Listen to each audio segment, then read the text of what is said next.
Fala nação, sejam muito bem-vindos mais uma vez aqui ao nosso canal. Já vai deixando seu like, se inscreva. A Gabigol mandou recado aí para a torcida rubro-negra após marcar aí o gol aí da vitória do Cruzeiro. O Gabigol marcou rebote de pênalti. Então vamos aqui para mais um. Vamos ver tudo que Gabigol falou aí no pós-jogo e também o que a mídia esportiva aí analisou desse confronto aí. Tem espaço para trabalhar e muita qualidade para trabalhar a transição ofensiva. Mas se você fica esperando também o Flamengo, você vai acabar tomando gol. Claro. Então, aquele que vai pro tudo ou nada. O Cruzeiro, no primeiro tempo, soube trabalhar muito bem. Time muito coeso, muito intenso, muito atento à marcação, negando espaços ao Flamengo, negando a liberdade que o Flamengo costuma ter. E controlou o jogo assim. No segundo tempo, ele foi pro jogo. Sim. Tanto que a maior parte das finalizações acontece no segundo tempo. É uma atrás da outra, ele começa a encaixar uma atrás da outra, da outra. E aí o jogo passa por aquele momento de muitas substituições, lado a lado, para um pouquinho aqui, para de novo ali e tal. Mas continua o Cruzeiro mais presente no ataque até que ele ganha o pênalti já nos últimos instantes. O Flamengo poderia ter feito um 2-1 num eventual ataque, claro. Até poderia, teve situações para isso. Sim. Só que estava muito mais próximo o gol do Cruzeiro, que acabou saindo da forma como a gente viu. Assim, o interessante é que ele conseguiu controlar, só para voltar no início. Controlou o primeiro tempo jogando mais recuado e controlou o segundo jogando mais à frente. E não é aquele jogo que dá para falar, nossa, o Jardim colocou o Felipe Luiz no bolso, nó tático. Não foi por aí, foi um jogo equilibrado. Mas salta aos olhos o goleiro do Flamengo. Outra coisa que eu não via, não lembro a última vez que a gente fala assim, olha, o goleiro do Flamengo foi o destaque do jogo. 9 defesa. Ele foi o destaque do jogo. Ele fez mais do que em todas as rodadas anteriores. Perdão, destaque do Flamengo no jogo.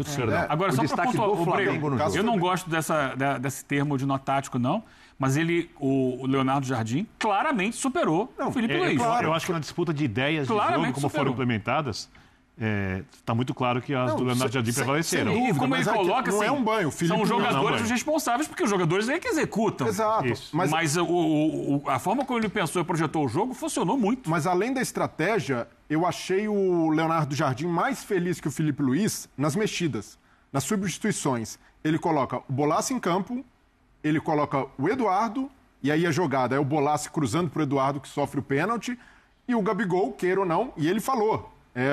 Eu dei o recado, você vai resolver o jogo em uma bola. Aconteceu de ser uma bola de pênalti, mas ainda assim... E tem um abraço entre eles no final. Né? Tem um abraço, e do lado do Flamengo, algumas substituições do Felipe Luiz são questionáveis. Eu entendo ali preferência por um outro jogador, mas o Cebolinha sente lesão. E de novo Cebolinha, né? Ano passado foram 4 lesões, Cebolinha ficou fora por muito tempo ali, teve dificuldade de regularidade, agora aparentemente a segunda lesão do ano. E aí ele coloca o Bruno Henrique. Para mim, há opções melhores. Como jogador, eu prefiro o Bruno Henrique. Mas pensando no que entrega para o time e para o cenário do jogo de hoje, o Luiz Araújo seria mais útil. O Luiz Araújo seria uma opção que ajudaria o Flamengo a aliviar um pouco essa pressão do Cruzeiro, porque é um jogador de mais transição hoje que o Bruno Henrique. Mas jogando na esquerda, vai mais para a linha de fundo, né? O Bruno faz o lado e vai para a área também como segundo jogador, como a bola aérea. Mas com o Felipe Luiz, o Luiz Araújo já jogou muito bem do lado esquerdo. Então acabou perdendo espaço. Hoje entra no finalzinho. Ele não é nem... O Luiz, no lado esquerdo, ele não vai para dentro. É né? isso. Ele leva para o fundo. E se você está jogando no contra-ataque, é mais difícil funcionar assim. Não, mas ainda assim, para o lado direito do Cruzeiro, é um lado muito ativo. Tem Fagner, tem Christian, que ataca por ali, o próprio Caio Jorge de vez em quando vai buscar. Então, até mesmo no momento defensivo, o Luiz teria uma utilidade. Ele coloca o Bruno ali um período, depois ele passa o Bruno para centroavante, com a saída do Pedro. Aí entra o Michael. Entra o Michael. Para mim, outra mexida questionável. E o Michael perdeu todas as bolas que ele foi disputar com o Fagner. Ele vem jogando muito. Mas exatamente. Esse é o ponto para mim. Tem Bruno Henrique e Michael vem jogando para merecerem tantos minutos assim? Na minha visão, não. E aí é um momento... Michael menos que o Bruno, tá? Não, e aí, quando você tem um elenco farto como o do Flamengo, não dá para ficar muito ali na confiança, não vamos recuperar. Às vezes isso é uma mexida normal. Tem alguém ali entregando mais para a equipe...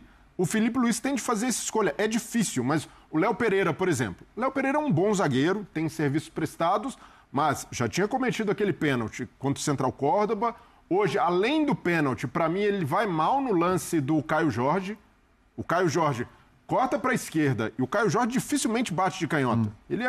A perna de confiança é a direita. Ele fecha, vai bloqueando e quando o Caio Jorge corta para a direita, tem praticamente... ele poderia. Mas você acha que o Léo Pereira não está merecendo a titularidade?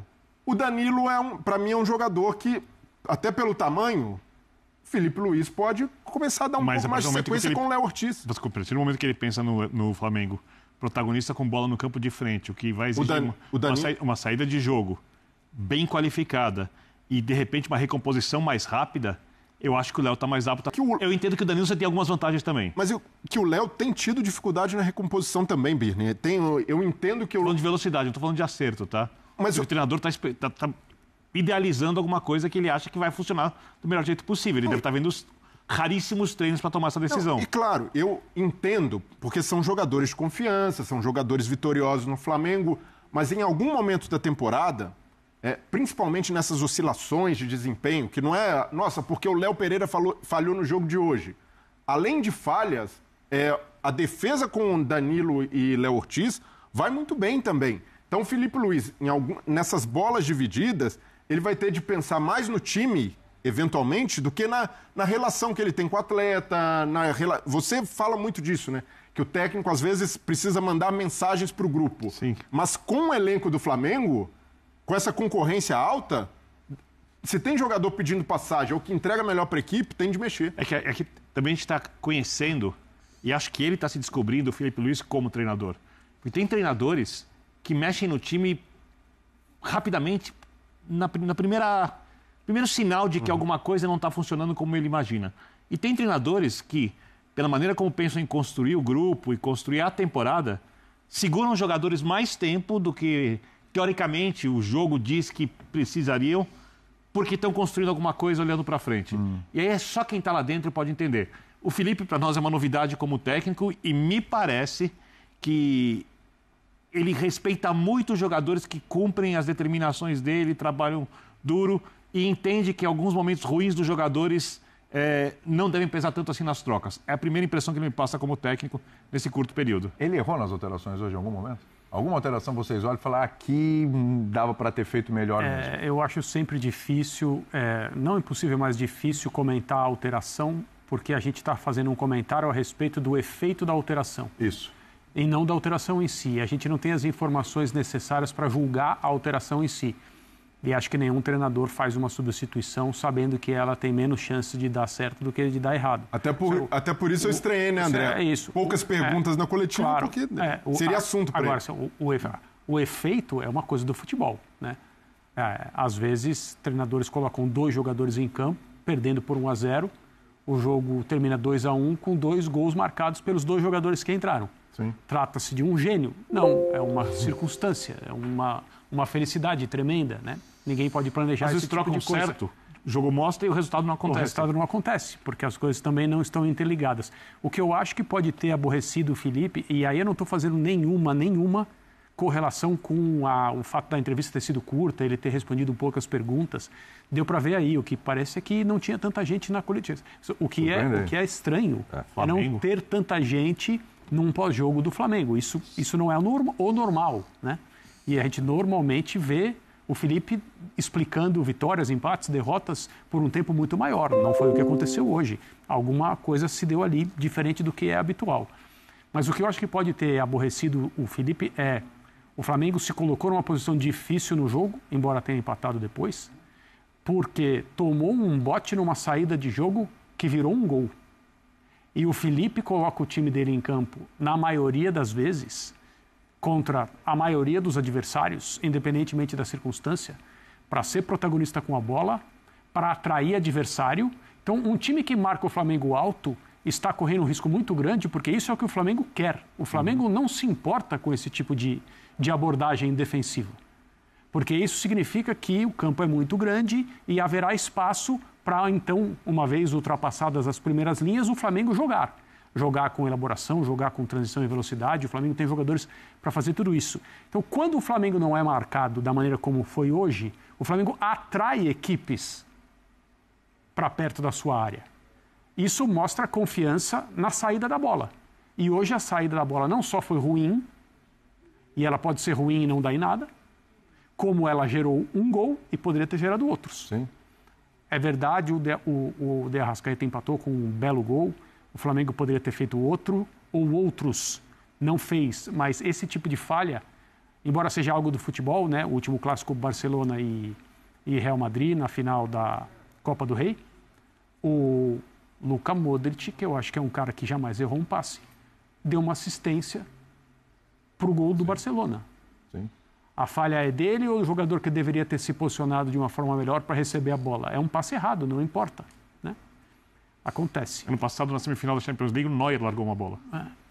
Melhores jogadores. Depois de uma partida épica do próprio Neuer, e aconteceu. Bom, vitória do Cruzeiro, 2-1 para cima do Flamengo, o Cruzeiro no G4 a 3 pontos do líder. E quem é o líder do campeonato, hein? A força está... Eu vejo futebol desde 1972. Eu tinha 4 anos de idade, foi a primeira vez que eu vi, eu conheço isso. Tem uma porrada de nego aí que é metido a isso, é metido aquilo, não viu 2% dos jogos que eu vi. Eu sei quando o cara é perna de pau. Dá para ver quando o cara é perna de pau, como ele se posiciona. Você olha o jogo aqui, você está vendo a bola, você está vendo para onde o cara corre, você vê quando o cara é inteligente ou quando ele é burro. Porra.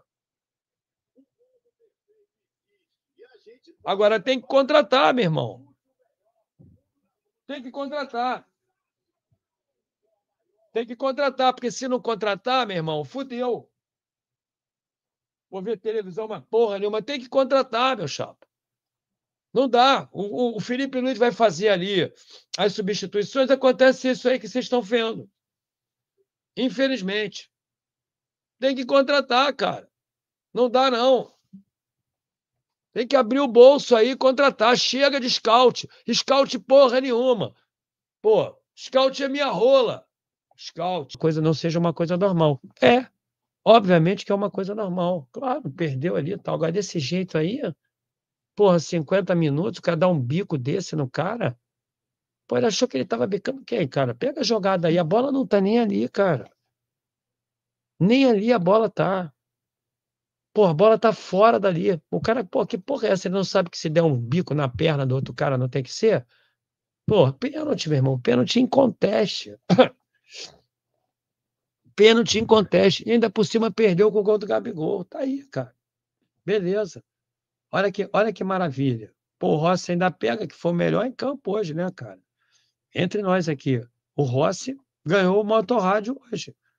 Melhor jogador em campo. Porra, Gil, uma ova. Ele é o melhor jogador em campo. Disparado do Flamengo hoje. Foi o Rossi. Pegou o pênalti para nosso azar, né? Para nosso azar, a bola ainda foi parar de novo ali na frente do Gabigol. Eu não acreditei. Mas mesmo assim, eu quero dizer a você uma coisa. Eu ia pedir para o Yuri mudar a capa, mesmo que não tivesse sido gol, eu ia pedir o Yuri para mandar a capa lá. Perna de pau. Porque é o que ele é perna de pau. Vamos ver agora aqui, galera, qual foi o papo aí de Gabigol, que Gabigol falou aí, após marcar o seu primeiro gol aí, após sua saída do Flamengo, né, contra o Flamengo, que Gabigol falou. Deixa aí nos comentários aí o que vocês acharam. Sentimento diferente hoje, esse gol e essa vitória? É difícil, é difícil. O Flamengo é meu time do coração, como o Santos também foi, e é ainda, né? Então, todo mundo sabe do meu amor pelo Flamengo, todo mundo sabe do meu carinho pelo Flamengo, o quanto eu amava jogar lá e a torcida também. Vou muito ao Rio, me sinto carioca já, então meus amigos estão lá, todo mundo está lá, então é claro que tem um gostinho diferente, né? Mas futebol é assim, é inevitável, eu tenho muita estrela, não é possível. Eu acho que, na minha opinião, não é roteiro, já aconteceu isso várias vezes, né? Talvez vocês tenham que aceitar que eu tenho um pouquinho de estrela. Então, como eu falo sempre, né? Tô sempre pronto, quando precisar, pode ser 3, 4 minutos. Ter certeza, Papai do Céu tem algo especial comigo e sempre acontecem as coisas assim. Bárbara, é com você. Isso aí, pessoal, ficamos por aqui. Esse foi mais um corte aí do nosso canal, então Se você é novo, deixa aquele like, se inscreva, ativa o sino e compartilhe sempre aí, galera, nossos vídeos com os seus amigos. Ficamos por aqui e até o próximo vídeo.